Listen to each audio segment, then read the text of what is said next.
So the quote that I was digging into is, yoga is a dance between control and surrender. Every 4 weeks, I take on a new topic to make myself either healthier, wealthier, or wiser. And it's something that I want to capture my experience and provide for you as a gateway to explore each of these topics deeper. And I'm a dad, talk about it all the time. That's a big focus of this channel. And a lot of the stuff I put out is really for parents to help them grow healthy, wealthy, and wise. I'm a business owner. I'm a millennial. So I typically love control. I'm a dad, business owner, millennial. Love control, unfortunately have to always check myself on micromanaging, family members, friends, employees, that kind of thing. I definitely love control too much. It becomes a problem.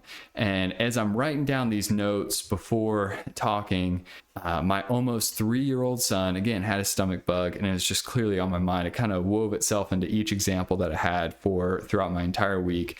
And I was trying to meet the needs of him, this other person, while they're sick, and trying to do that for a toddler causes a lot of tension. And so I talked about stress earlier. I was carrying in my shoulders. Maybe I was getting a little sick, but just from the stress of everything.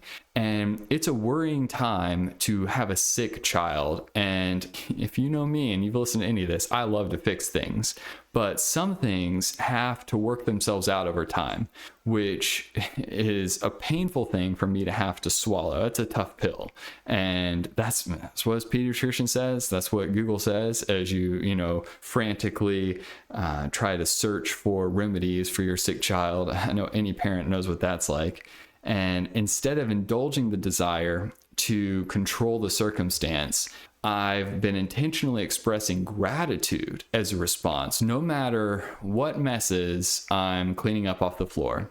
It feels a lot like some self-inflicted gaslighting, if I'm being completely honest. But saying out loud, "Thank you for showing me the mess," to my son seems much more effective in expressing and bringing gratitude into that space versus, "Oh no, you made a mess," or in a panic, like, "Walk away, get out of there." It's like I often react frantically, but the more intentional I was by thanking him in that context, not necessarily thanking for making the mess. I'd prefer that it didn't happen on the floor, but at least thank you for showing me, or thank you for X, Y, and Z. Coming up with a creative response that shows gratitude seemed to be helpful for me. So what role does gratitude play in your yoga practice? And how can you cultivate a sense of gratitude both on and off the mat?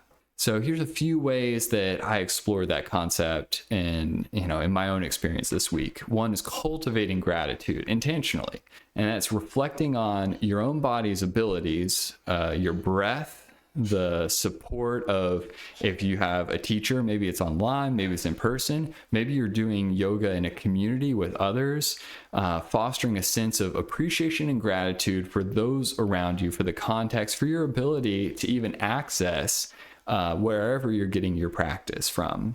And so that's one opportunity. The second would be journaling. And so specifically gratitude journaling is deciding a time to sit down and write down, pen and paper, no technology, the moments of gratitude, acknowledging the positive aspects of life, finding joy in simple pleasures. And if I would have a recommendation, it would be to write down 3 things a day. And so you can just go ahead and bullet point 1, 2, 3. And this is a great opportunity if you're processing this as a journey and you're joining me day in and day out for 4 weeks. This could be an element of it where at the very bottom, after you journal about this question, reflect on the quote, write down any notes about your experience with your routine and your practice as you go through a 4-week yoga journey together. Then write down 3 things you're grateful for at the very bottom, because if you end with gratitude, it's going to change the way that you approach whatever the next thing life has in store for you.